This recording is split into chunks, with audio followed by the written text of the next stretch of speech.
Você está preparado para o fim? Capítulo 1.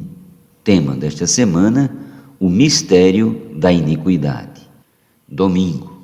Meta de hoje: leitura das páginas 23 a 25.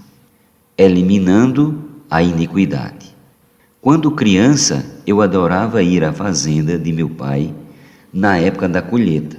Por ser um homem inovador, ele idealizou um acessório para juntar a palha que ia saindo detrás da colheitadeira.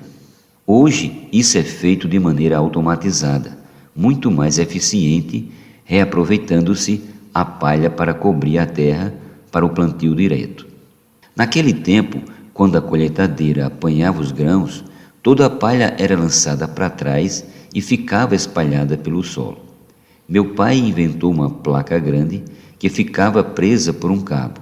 Era necessário que alguém ficasse sentado na escadinha traseira da máquina para que, quando a palha se amontoasse na placa, soltasse o cabo, fazendo com que a palha caísse toda de uma só vez. Isso formava vários montes espalhados por toda a extensão da área da colheita. Eu amava ficar sentado ali a tarde inteira, fazendo a manobra com o cabo. Tão empolgante quanto isso era quando todos os montes estavam espalhados pelo campo e eu pegava uma tocha feita de estopa, bem compactada, embebida com óleo diesel, e passava para atear fogo a todos os montes de palha. Ao olhar de longe, podíamos ver todas aquelas bolas de fogo queimando no campo. No campo celestial, Deus, de maneira muito séria, deseja usar a tocha com o fogo do Espírito em nosso interior para iluminar e queimar todo o lixo que está dentro de nós. O grande antídoto para a ação do mistério da iniquidade é o Espírito 7 vezes intensificado, como as 7 tochas que arde diante do trono de Deus. Ele queima toda a iniquidade em nós. Hoje, no meio cristão, ouvimos pouco sobre a santificação. Contudo, a palavra de Deus é categórica ao afirmar que sem ela ninguém verá o Senhor. Hebreus 12:14. É interessante notar que toda vez que a Bíblia trata da santidade, o elemento do fogo é mencionado. Quando Isaías encontrou o Senhor, ele temeu, dizendo: ai de mim, estou perdido, porque sou homem de lábios impuros, habito no meio de um povo de impuros lábios. Isaías 6:5. Logo um serafim tomou uma brasa do altar com mantenais e purificou os lábios dele. Versículos 6 e 7. O fogo do Espírito é para nos purificar e santificar. Em 2 Pedro 3, do 10 ao 12, parte A, lemos: virá, entretanto, como ladrão o dia do Senhor, no qual os céus passarão com estrepidoso estrondo e os elementos se desfarão abrasados. Também a terra e as obras que nela existem serão atingidas.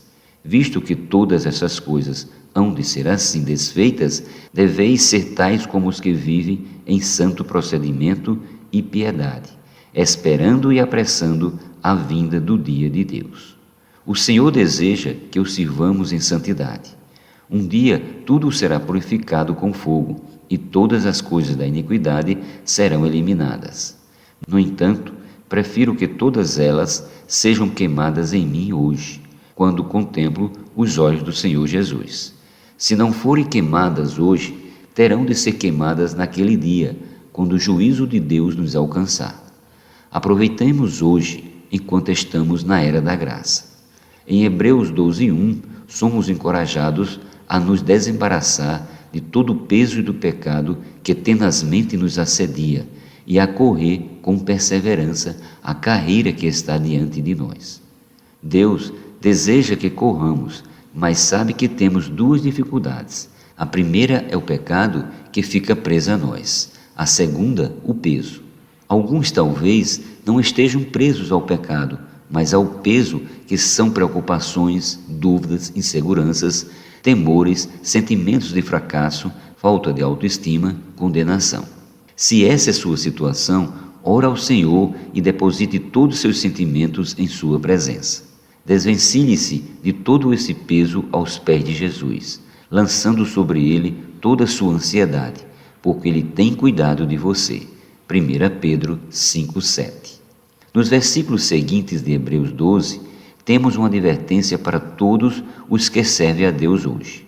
Por isso, recebendo nós um reino inabalável, retenhamos a graça pela qual sirvamos a Deus de modo agradável, com reverência e santo temor, porque o nosso Deus é fogo consumidor. Versículos 28 ao 29. Aqueles que hoje servem ao Senhor devem orar constantemente para que Ele consuma e elimine de seu serviço tudo o que não lhe pertence. Devemos confessar e reconhecer que muitas vezes somos afetados pelos tempos atuais, que são difíceis e cheios de iniquidade. Roguemos ao Senhor pelo poder do Espírito, o poder interior de vida que nos capacite a vencer a pressão e que não sejamos contaminados com o vírus da iniquidade.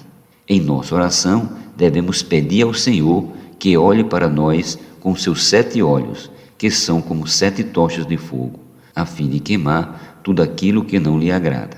Assim, certamente Ele infundirá a nós o seu amor, de que tanto necessitamos para servi-lo, e nosso amor não se esfriará.